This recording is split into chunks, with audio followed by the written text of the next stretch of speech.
زندگی کیسے گزارنی ہے۔ میرے نبی کی زندگی کا دوسرا رخ کہ بطور انسان زندگی کیسے گزارنی ہے، مرد عورت ہے، زندگی کیسے گزارنی ہے۔ پہلا رشتہ جو قائم ہوا دنیا میں وہ ہے خامد اور بیوی، حضرت آدم اور حوا کا نکاح ہوا۔ اللہ تعالیٰ نے عورت کو کمزور بنایا تو پہلے دن سے اس کو عزت اور احترام دیا تاکہ ساری زندگی اس کمزوری سے ناجائز فائدہ نہ اٹھایا جائے بلکہ اس کو عزت دی جائے۔ کہ آدم علیہ السلام کے لیے مٹی اکٹھی کی، پانی ڈالا، گوندھا اور ایک اسٹیچو بنایا اور ڈال دیا۔ جب وہ خشک ہوا اس میں روح ڈالی اور پھر وہ ننگے بدن تھے، پھر ان کو جنت کے کپڑے پہنائے اور جنت میں ڈال دیا۔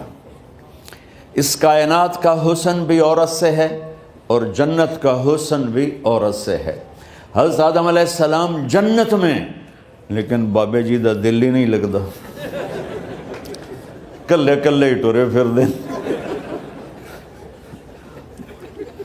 اب اللہ نے عورت کو بنانے کا ارادہ کیا تو اللہ ایک ڈھیر مٹی کا اکٹھا کر کے عورت کے لیے بھی بنا دیتا اور اس کا اسٹیچو بنا دیتا اور اس کو خشک ہونے دیتا، پھر اس میں روح ڈالتا، پھر اس کو کپڑے پہناتا۔ آپ حیران ہوں گے، سبحان اللہ، اللہ نے ایسا نہیں کیا۔ آدم علیہ السلام سوئے، آنکھ کھلی تو دیکھا ایک خوبصورت حسین عورت۔ یہ بات اکثر لوگوں کو معلوم ہوگی کہ یوسف علیہ السلام دنیا کے حسین ترین انسان تھے، اور یہ بات شاید کسی کو معلوم نہیں ہوگی کہ دنیا کی سب سے حسین خوبصورت عورت حضرت حوا ہے۔ حوا جن پر بڑھاپا آیا ہی نہیں، 1000 سال کے قریب زندگی گزاری، بڑھاپا نہیں آیا۔ حضرت آدم اور حوا قریب قریب عمر تھی۔ حضرت آدم کی عمر تو کتابوں میں مل جاتی ہے 1000 برس، لیکن حضرت حوا کی عمر کتنی تھی یہ کہیں پڑھنے کو ملا نہیں، اس لیے میں اندازہ کرتا ہوں کہ قریب قریب ہوگی۔ بڑھاپا نہیں آیا، بیماری نہیں آئی۔ اور حضرت حوا کو مینسز بھی نہیں آتے تھے۔ یہ عجیب بات آپ کو بتاؤں، اللہ نے اتنا جنت کا ان کے اندر نمونہ رکھا۔ تو جب حضرت آدم کی آنکھ کھلی تو دیکھا ایک حسن کا پیکر، انہوں نے تو جنت ہی بھول گئی۔ کہنے لگے یا اللہ ہن دل ٹھریا جا کے، یا اللہ کون ہے؟ کہ تیری بیگم۔ کہ واہ جی واہ، موجاں ہی موجاں۔ تو اللہ تعالیٰ نے نکاح پڑھایا۔ سبحان اللہ، اپنے نبی کی شان دوبارہ سنو۔ تو اللہ نے کہا آدم اپنی بیگم کا مہر ادا کرو۔ تو وہ پوچھنے لگے کیا مہر ہے؟ دیکھو ایک بات سنو، مہر کسی کی بیٹی کی قیمت نہیں ہوتی۔ $1 ہو یا $1 ٹریلین ہو، بیٹی کی کوئی قیمت نہیں ہوتی۔ یہ ایک نشان ہے کہ اس بچی پر اب یہ جو خامد ہے وہ موت تک خرچہ اس کے ذمہ ہے، بیوی کے ذمہ خرچہ نہیں ہے۔ خامد کما کے لائے گا اور اپنی بیگم کو کھلائے گا، اور بیوی گھر کی ذمہ داری نبھائے گی۔ تو خیر وہ الگ بات چلی جائے گی۔ اللہ تعالیٰ نے کہا کہ مہر ادا کرو۔ کہا جی کیا مہر ہے؟ تو میرے اللہ نے کہا تیری نسل میں میرا آخری نبی آئے گا، اس پہ ایک دفعہ درود پڑھ دے، یہ مہر ہے۔ اچھا، شروع دن سے ہے کہ میں نے قبول کیا۔ قبول کیا کا مطلب ہے کہ میں اس لڑکی کو قبول کر رہا ہوں، اس کی کمیوں کے ساتھ بھی خوبیوں کے ساتھ بھی۔ اور جب لڑکی کہتی ہے سائن کرنا قبول کیا ہے، یا زبان سے کہے قبول کیا ہے، تو یہ اس بات کی گارنٹی ہے کہ میں نے اپنے اس لڑکے کو خامد ہونے کے طور پہ قبول کیا، اس کی کمیوں کے ساتھ بھی، اس کی خوبیوں کے ساتھ بھی۔ اور جو ہی شادی ہو کر ڈولی سسرال کے گھر جاتی ہے تو ٹیسٹ شروع ہو جاتا ہے، کی کر دیے، باندھی کے میں، اٹھیں دی کے میں، بول دی کے میں۔ اور اس میں بہت زیادہ نیگیٹو کردار ہے سسرال کا، کئی لڑکیوں کا، چونکہ ہم نے اپنے نبی کی زندگی نہیں قبول کیا۔ یہ واجب ہے کہنا قبول کیا، کہ جس میں پیغام ہے کہ اب میں اس کی میں کوئی کمی ہے وہ بھی قبول کروں گی، کوئی خوبی ہے تو سر ماتھے پر، اور لڑکا کہتا ہے کہ میں اسے قبول کرتا ہوں، اس کی خوبیوں کے ساتھ بھی کمیوں کے ساتھ بھی۔ یہ بات یاد رکھنا، پرفیکشن کبھی تلاش نہ کرنا، پرفیکشن کبھی تلاش نہ کرنا۔ اللہ نے 100 نمبر نہیں مانگے، 51، ایک نمبر اوپر ہو گیا۔ گناہ تمہارے 50 ہیں اور نیکی تمہاری 51 ہے، تو اس ایک پر ہم تمہیں جنت میں ڈال دیں۔ اب کوئی خامند اپنی بیوی میں پرفیکشن دیکھنا چاہے، بیوی اپنے خامند میں پرفیکشن دیکھنا چاہے، ساس سسر اپنی بہو میں، ساس سسر اپنے داماد میں، بھائی اپنے بھائی میں، ماں باپ اپنی اولاد میں، اولاد اپنے ماں باپ میں، جہاں یہ نظر ہوگی تو وہاں لڑائی ہوگی۔ کمیوں کے ساتھ قبول کرو۔ قبول کا لفظ اتنا واجب ہے، تو ڈر تو پھر بہ گئی تھی نا۔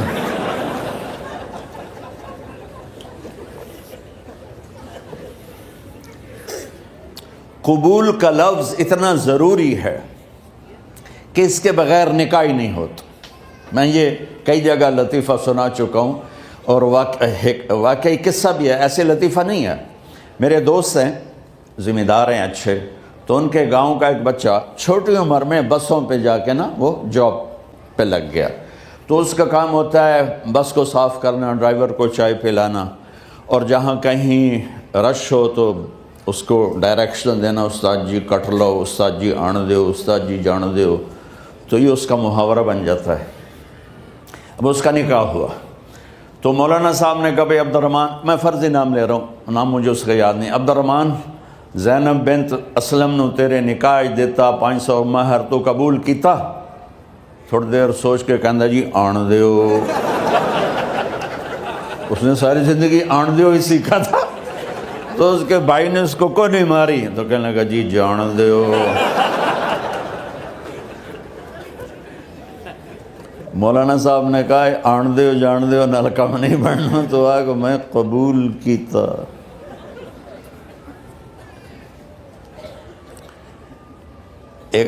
یہ بھی صحیح واقعہ سنا رہا ہوں۔ ایک نوجوان نے بیوی کو 3 طلاق دے دی کٹھی، اب ہو گیا پریشان، مولانا صاحب کے پاس گیا، کوئی میرے جیسا ہوگا۔ مولانا صاحب 3 طلاق دے بیٹھا، کوئی مسئلہ کا حرام؟ کہا جی کوئی رستہ حرام، کوئی گنجائش حرام۔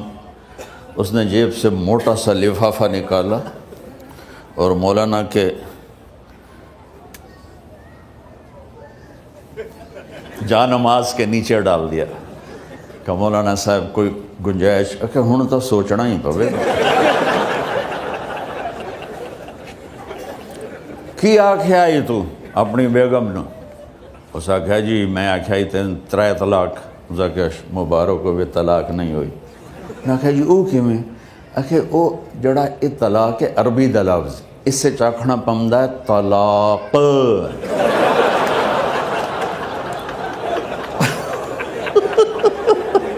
یہ آپ کو صحیح واقعہ سنا رہا ہوں۔ تو تم نے تو چھوٹے کاف کے ساتھ کہا ہے طلاق، او کاف تا کتے آلا ہے، موجاں کر، ایک لفافہ ہو راوے تو چاہے ساری زندگی دا حلال کر دے۔ لفظ قبول اتنا ضروری ہے۔ تو میرے نبی نے 11 شادیاں کی، اللہ کی قسم شوق کی نہیں تھی۔ ما تزوجت وما زوجت الا بوحی من السماء نزل به جبریل۔ کہ لوگوں سن لو میری بات غور سے، مجھے عورت کی کوئی رغبت نہیں ہے، میں نے جہاں شادی کی، جہاں بیٹی کی شادی کی، پہلے اللہ نے آسمان سے جبریل بھیج کے حکم دیا، پھر میں نے قدم اٹھایا۔ تو پہلا رشتہ خاوند اور بیوی ہے جو اس کائنات میں جڑتا ہے، یہ دنیا کا سارے رشتوں میں نمبر 1 رشتہ ہے، سب سے خوبصورت رشتہ ہے، سب سے اہم رشتہ ہے، سب سے بڑا رشتہ ہے۔ والدین کے لیے چند آیات ہیں، اولاد کے لیے چند آیات ہیں، بہن بھائیوں کے لیے چند آیات ہیں، خاوند اور بیوی کے لیے سینکڑوں آیات ہیں، سینکڑوں۔ تو اگر آپ اپنے گھروں میں کامیابی دیکھنا چاہتے ہو، اپنے گھر کو ہاؤس کی بجائے ہوم دیکھنا چاہتے ہو، خوشی کا اگر آپ اسے گہوارہ بنانا چاہتے ہو، اللہ کی قسم ڈگریوں سے نہیں ہوگا، محبت سے ہوگا۔ میرے نبی سے پوچھا گیا یا رسول اللہ اسلام کا سب سے مضبوط عمل، نہیں، میرے نبی نے سوال کیا، بولو بھائی اسلام کا سب سے مضبوط عمل کیا ہے؟ صحابہ نے کہا نماز۔ نہیں، سبحان اللہ، ابھی میں نماز کی کتنی اہمیت بتا چکا۔ انہوں نے عرض کیا جہاد، آپ نے فرمایا نہیں۔ تو صحابہ نے عرض کیا روزہ، آپ نے فرمایا نہیں۔ اللہ اکبر۔ کہ یا رسول اللہ حج، آپ نے فرمایا نہیں۔ تو سارے صحابہ حیران ہو گئے، یا رسول اللہ نماز، جہاد، روزہ، حج، تو پھر کیا ہے؟ اب سننا سارے بہن بھائی، مستورات، بچے بچیاں، آپ نے فرمایا اسلام کا سب سے مضبوط اور بڑا عمل ہے آپس میں اللہ کے لیے محبت کرنا۔ اگر آپ اپنے گھروں میں حسن دیکھنا چاہتے ہو تو ایک دوسرے سے محبت کرو، اظہار محبت کرو، اور محبت کے پیدا ہونے کے لیے بہت ساری چیزیں ہیں، لپیٹ کے 2 میں کر لیتا ہوں، 2 میں۔ بیوی کی خوبی دیکھو، کمی نہ دیکھو، خاوند کی خوبی دیکھو، کمی نہ دیکھو، پہلی بات۔ دوسری بات، اس زبان سے زہر نہ اگلو محبت کے پھول، اس زبان سے کڑوے جملے نہ ہوں، طنز نہ ہو، ٹانٹنگ نہ ہو، بیزن نہ کرو، انسلٹ نہ کرو، تو آپ کے دل جڑ جائیں گے۔ یاد رکھو شکلوں سے زندگی آباد نہیں ہوتی، زندگی اخلاق سے آباد ہوتی۔ تو اپنے گھر سے ٹانٹنگ نکال دو۔ نہ کہا کا مطلب ہے بارش کا زمین میں جذب ہو کر یکجان ہو جانا، 2 زندگیوں کا محبت میں جذب ہو کر یکجان ہو جانے کو نکاح کہتے ہیں۔ نہ کہا آنکھوں میں نیند کا اتر کے سلا دینا، نہ کہا خاوند اور بیوی کا ایسی محبت دینا کہ چین کی نیند آ جائے، نہ کہا اعتماد کرنا، بھروسہ کرنا، خاوند بیوی پہ بھروسہ کرے، بیوی خاوند پہ بھروسہ کرے۔ اے نوے لوک لوک کے فون چیک ہو رہے ہوئے، کال کتنے کی تھی، کال کتنے کی تھی۔ عزت دو، اعتماد کرو۔ چوتھا مطلب درخت کا چھاؤں بنا دینا، نہ کہا میاں اور بیوی، خاوند اور بیوی کا محبت کی ایسی چھاؤں بنانا کہ اس کے نیچے اولاد کا پودا خوبصورتی سے پیدا ہو سکے۔ نہ کہا، صرف لفظ نکاح کے مطلب بتا رہا ہوں، نہ کہا مریض کو، کدھر ڈاکٹر بیٹھے ہیں، میرے سامنے بیٹھے ہیں، مریض کو دوا ایسی دینا کہ وہ شفا یاب ہو جائے، آپس کے ایسے تعلق بنانا کہ زندگی کو شفا مل جائے۔ میرے بھائی بہنوں، میں آپ کو اپنے نبی کی زندگی بتا رہا ہوں۔ میرے نبی نے 11 شادیاں کی، اللہ ذوالجلال کی قسم، صرف ہمیں زندگی سکھانے کے لیے کہ گھر کی زندگی کیسے ہوتی ہے اور اولاد کو کیسے پالا جاتا ہے۔ اب لوگ کیا مجبوریاں ہیں کہ عورت بھی جاب کرتی ہے، مرد بھی جاب کرتا ہے۔ عورت کی سب سے بڑی جاب اپنی نسل کو پالنا ہوتا ہے۔ جب یہاں ٹائم نہیں ملتا بچے کو، نہ ماں سے ملتا ہے نہ باپ سے ملتا ہے، تو پھر وہ جنگل کا پودا بن جاتا ہے۔ یہ تو وینکوور ہے، فیصل آباد کی بات سناتا ہوں۔ میرے بچے جس اسکول میں پڑھتے تھے ان کے پرنسپل سے میری دوستی تھی، میں ملنے گیا ایک دن، تو کہنے لگے جی عجب واقعہ ہوا ہے کہ یہاں 2 بچے پڑھتے ہیں، ان کی ماں بھی ڈاکٹر ہے اور باپ بھی ڈاکٹر ہے، تو وہ دونوں آئے ہیں میرے پاس کہ ہمارے بچوں نے 3 دن ہو گئے ہیں گھر میں کھانا نہیں کھایا، تو ہم پریشان ہیں، ہمیں بتاتے نہیں، کائنڈلی آپ پوچھ کے بتائیں کہ وہ کھانا کیوں نہیں کھا رہے۔ ایک باری کر کے بھی دکھا دو.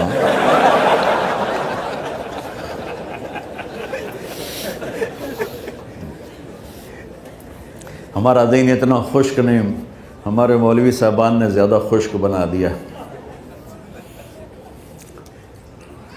تو انہوں نے دونوں بچوں کو بلایا. سننا، سارے فیملیز بیٹھے ہو جہاں میں فیملی کی زندگی کو فوکس کر کے نبی سے جوڑ کے بتا رہا ہوں، طارق جمیل کے تجربے نہیں بتا رہا. دونوں بچوں کو بلایا. بیٹا آپ کھانے کو نہیں کھا رہے؟ کہا جی ہم اپنے ممی اور بابا کے سامنے نہیں بتائیں گے. تو انہوں نے دونوں کو باہر بٹھا دیا. پھر پوچھا اب بتاؤ کیا مسئلہ ہے؟ ان کا سر ہم صبح جب ناشتہ کرتے ہیں تو ہمارے ممی ڈیڈی سو رہے ہوتے ہیں، ہماری ان سے ملاقات نہیں ہوتی.